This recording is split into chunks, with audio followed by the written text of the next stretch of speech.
Hola a todos, bienvenidos a un nuevo vídeo de análisis literario. Hoy tenemos a José María de Pereda y su fantástica obra Sotileza. Antes de empezar el vídeo hay que recalcar que Pereda, por desgracia, cayó más en el olvido que otros escritores realistas como Benito Pérez Galdós o Leopoldo Alas Clarín por el único hecho de que su ideología era conservadora. Y muchas veces, por desgracia, en el mundo de la literatura te juzgan antes por tu ideología que por tu habilidad en la prosa. Yo hoy no quiero entrar a juzgar conservadores, progresistas, izquierdas, derechas, pero sí que quiero hablar de esta fantástica obra de la literatura española. Antes de empezar, no olvidéis suscribiros, que me ayudará mucho a seguir haciendo vídeos. Y ahora, sin más preámbulo, comencemos.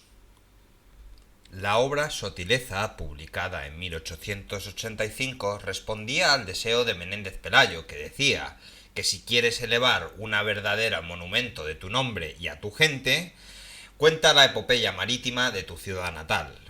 Ya la idea había empezado a rondarle por la cabeza al autor cuando estaba escribiendo Pedro Sánchez a finales de 1883.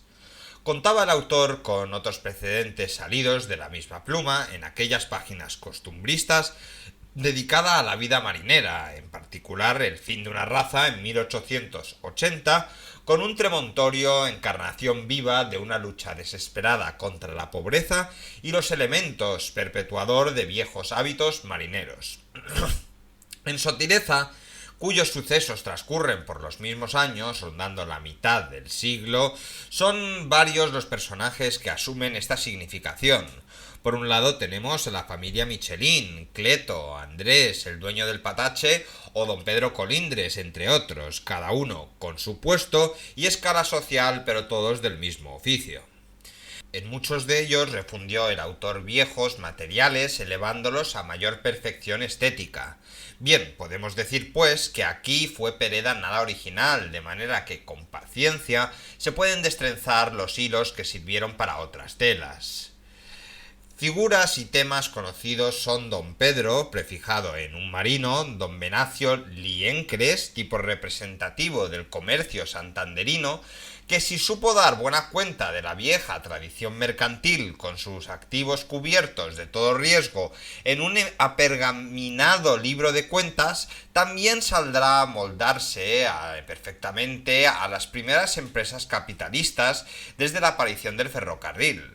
Los rapaces que hacen sus correrías por el muelle, evocadores de los años infantil del autor, cuyos juegos y demás andanzas fueron descritos en obras como El Raquero o Los chicos de la calle.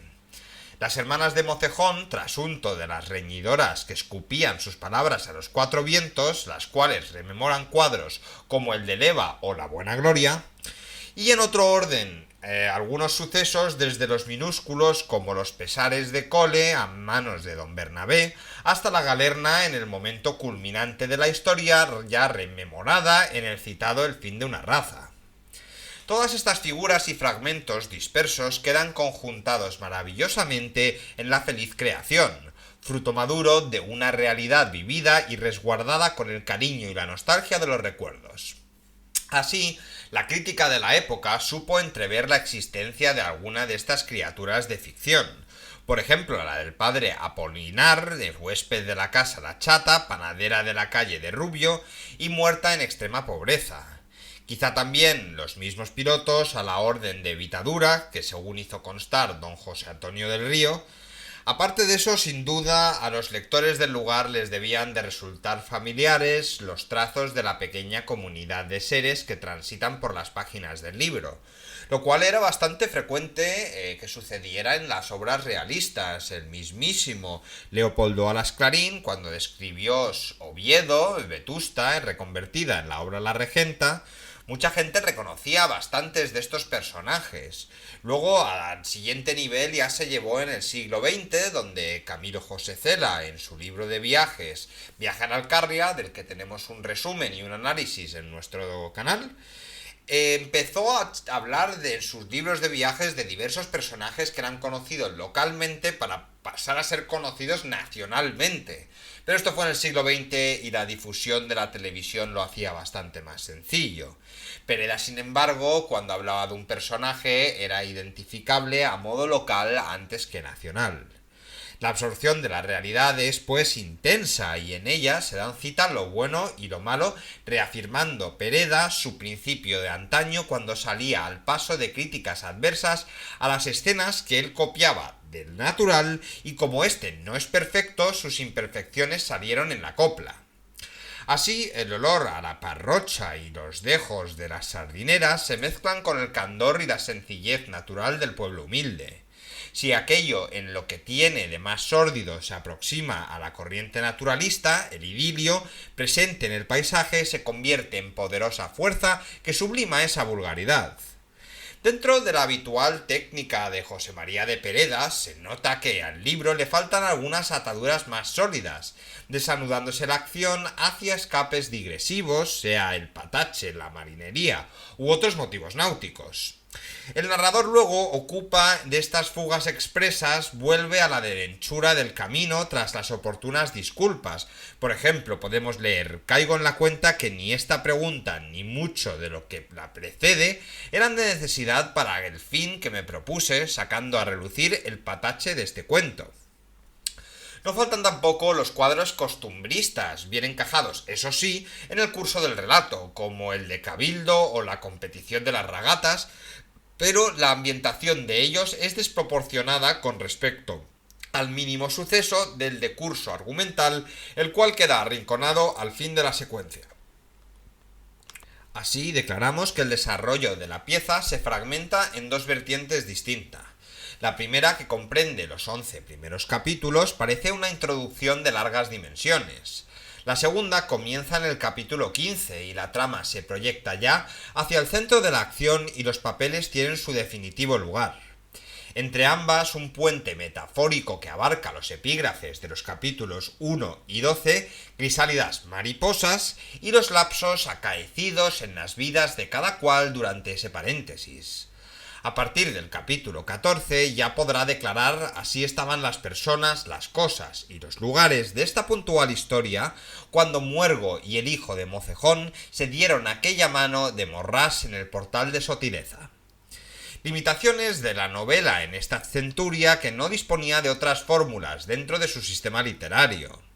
Saltos y remedos parecidos los encontramos en títulos de otros autores por esas calendas, como en La familia de León Roch, Las ilusiones del doctor Faustino, La tribuna o El escándalo, solamente por citar algunos pocos. Aún nos queda por destacar otro hecho en este esbozo estructural y es referente al desenlace resuelto en un santiamén. Si holgaba una continuación después del episodio de la galerna, razón de más para considerar la convergencia del libro en torno a un suceso y no al trozo de vida de una heroína o una página en la historia de antaño. La tempestad se coloca, pues, en el vértice de la tensión dramática, siendo recurso externo y providencial para resolver un conflicto humano y amoroso que había alcanzado a la pequeña colectividad de los barrios marítimos. Discurre el relato por unos cauces mesurados, evitando cuidadosamente los peligrosos folletinescos que se cernían sobre él. La historia no era para menos, una niña huérfana crecida en la pobreza y que se ve de joven solicitada por el galán de buenas prendas y acomodado. El peligro de la tentación, la endiablada sociedad ávida de escándalo y el porvenir terrible e incierto hace que Pereda, que sabía de estos argumentos, fuera capaz, no obstante, de contenerse perfilando a sus personajes de otra manera, la de la vida misma, menos estilizada y tremebunda. Por ello, Sotileza no es la frágil muchacha víctima de unas circunstancias, sino mujer de bríos y dejos de sardinera cuando conviene, hermosa y de carnes apretadas, pero esquiva como los mismos gatos. Andrés es lo suficientemente ingenuo para no saber seducir a la hembra, y tan noblote y parcial para reparar un daño que no se ha llegado a producir en ningún momento. Cleto, que va a significar el remedio de la chica, tiene la suficiente timidez como para convertirse él mismo en centro de atención del novelista y de los lectores. Y la bestialidad de Muergo es capaz de arrancar a humor los repliegues del drama, al tiempo que su desbordante naturaleza se convierte en contrapunto del primitivismo aún presente en las rudezas y miserias de un pueblo que tiene que arrancar con tesón y valentía su alimento de las aguas. Allí está el centro de la trama y en esa órbita encajan todos los demás personajes. Los Mechelin y los Mocejón, el haz y el embés de una misma raza. A su servicio el padre Apolinar, don Pedro en el vértice de la escala social como patrón equivalente al cacique de las aldeas, protector de necesidades en la barquía de Michelin y a quien rinden fervor sus gentes. Todos ellos forman una comunidad con entraba, sociedad refinada e inocua de la Restauración. Más adelante, merecedora de las críticas del 98, representada por don Venancio Liencres y su familia. Su señora e hija, encorpetadas y orgullosas, junto a Tolín, dando a los pinturines que sirven de contraste como negativa faceta para el autor, a la espontaneidad y de frescas energías de los mareantes, criados al abrigo de la naturaleza. Así vio las cosas Pereda, a nuestro juicio, y huelga todo comentario. Por eso se explica el supuesto enigma de los mutuos afectos entre Muergo y Sotileza. Si bien el mito de la Bella y la Bestia tiene precedentes tan cercanos como la novela de Víctor Hugo Notre Dame de París, a la que hace referencia el escritor en esta obra, es en este orden natural donde se encuentra la causa de la extraña atracción. El uno es feo y monstruoso, es un desorbitado producto de los elementos naturales, pero nunca falso. La otra, bien acabada, adquiere mayor resalte en la comparación, pues la base es la misma en ambos. La palma de la victoria se la llevará sin embargo Cleto, lo cual es lógico en la idiosincrasia de nuestro autor. A más de la armonía natural se añade la armonía social, ambos al mismo nivel. Que hubiera casamiento de Andrés con Sotileza era inadmisible para el equilibrio que comportaba el idilio. Y en el lenguaje que puso el autor en boca de sus personajes se vierte una plétora de localismos dialectales los muchos y otros simplemente del dominio de lo vulgar y lo coloquial extendidos por toda la geografía peninsular. Si el mismo título de la obra, Sotileza, consiste en que uno de los personajes no sabe pronunciar esta palabra. Como su lectura podía ofrecer dificultades, Pereda procuró subrayarlas con la adición al final de un glosario de voces marítimas, la mayoría de uso local. Sin embargo, como decimos, el repertorio es mucho más amplio y está repleto de riqueza expresiva. Pereda supo dar categoría literaria al habla popular y mejor, castiza de un pueblo. Aquí reside uno de los grandes triunfos de la novela del pasado siglo, del siglo XIX, en ese encuentro con la realidad regional y española. Cada autor tenía una procedencia geográfica que plasmaba en las obras a través del habla. Esto es una maravilla y una especie de experimentalismo para la novela del siglo XIX que cambió por excelencia todo lo anteriormente hecho. Aquí reside uno de los grandes triunfos, por lo que hemos dicho, y entre todos los escritores de su generación fue sin duda don José María Pereda quien alcanzó los mejores logros en esta renovación estética, pese a quien le pese, oiga, porque aquí no estamos hablando de ideologías, estamos hablando de calidad literaria, y cuando el narrador toma la palabra, su estilo se viste de la pulcritud lingüística que corresponde al oficio. Es de sobra conocida su maestría descriptiva, tanto en el paisaje como en la semblanza de personajes o en el pormenor de un cuadro. La sintaxis, por lo general, fluye en periodos amplios de estructura hipotáctica, donde el apretado haz de ramificaciones hace perder a veces de vista el hilo conductor. Una ulterior corrección hubiera evitado esos pequeños defectos, pero Pereda no se preocupa en el esmero de estos detalles finales. Asimismo, incurre casi por norma en leísmos y loísmos que ediciones modernas han rectificado debidamente. A pesar de todo, tales incorrecciones no llegan jamás a desvirtuar la buena prosa que lo ha consagrado como excelente escritor. Y con esto concluimos el vídeo de hoy, que se ha quedado a caballo entre una reseña literaria y un análisis literario.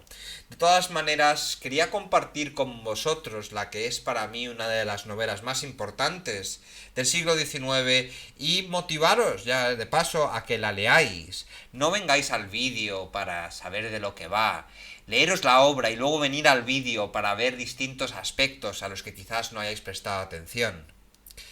Muchas gracias a todos por estar allí, especialmente en estos vídeos de literatura, que son más yo desnudándome frente al micrófono, yo intentando dar a entender cuál es la verdadera esencia, mezclando opinión y base científica sobre mis obras favoritas del siglo XIX y de la literatura española en general. Muchas gracias.